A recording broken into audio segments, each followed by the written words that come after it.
السلام علیکم دوستو، کیا آپ جانتے ہیں کہ دنیا کی تاریخ کا سب سے بڑا فیصلہ ہوا تھا جس نے قیامت تک کے لیے حق اور باطل کی لکیر کھینچ دی؟ اور کیا آپ نے کبھی سوچا ہے کہ 17 رمضان کو آپ کا جسم مائٹوکانڈریا کے اس لیول پر ہوتا ہے جہاں آپ کے انرجی سیلز نئے سرے سے ریچارج ہو چکے ہوتے ہیں؟ میں ہوں محمد اکرم اور آپ کو اپنے چینل پس داستاں میں خوش آمدید کہتا ہوں۔ عزیز دوستو، رمضان المبارک کا 17واں دن آپ سب کو بہت بہت مبارک ہو۔ آج کا دن یوم الفرقان ہے، وہ دن جب دنیا نے دیکھا کہ تدبیر سے بڑی تقدیر ہوتی ہے اور گنتی سے بڑی اللہ تعالیٰ کی مدد ہوتی ہے۔ 17 رمضان المبارک 2 ہجری کو بدر کے میدان میں 313 بے سر و سامان مسلمانوں نے 1000 کے مسلح لشکر کو شکست دی۔ اس جنگ کو قرآن مجید نے یوم الفرقان یعنی فیصلہ کرنے کا دن کہا۔ یہ پہلی بار تھا جب دنیا نے غیر مساوی یا غیر متوازن وارفیئر کا وہ معجزہ دیکھا جہاں جذبہ ایمان نے ہتھیاروں کو ہرا دیا۔ ریفرنس بائی الرحیق المختوم، دا سیلڈ نیکٹر اور صحیح بخاری کتاب المغازی۔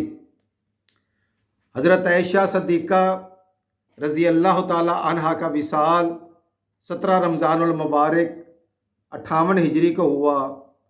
آپ دنیا کی عظیم ترین خاتون اسکالر تھیں۔ انہوں نے 2210 احادیث مبارکہ روایت کی۔ ان کا علم اتنا گہرا تھا کہ بڑے بڑے صحابہ کرام مشکل مسائل میں ان سے رجوع کرتے تھے۔ آپ رضی اللہ تعالی عنہا کا وصال علمی صدی کا خاتمہ تھا۔ 2 ہجری حضور صلی اللہ علیہ وآلہ وسلم کی صاحبزادی حضرت رقیہ رضی اللہ تعالی عنہا کا انتقال بھی 17 رمضان المبارک کو ہوا۔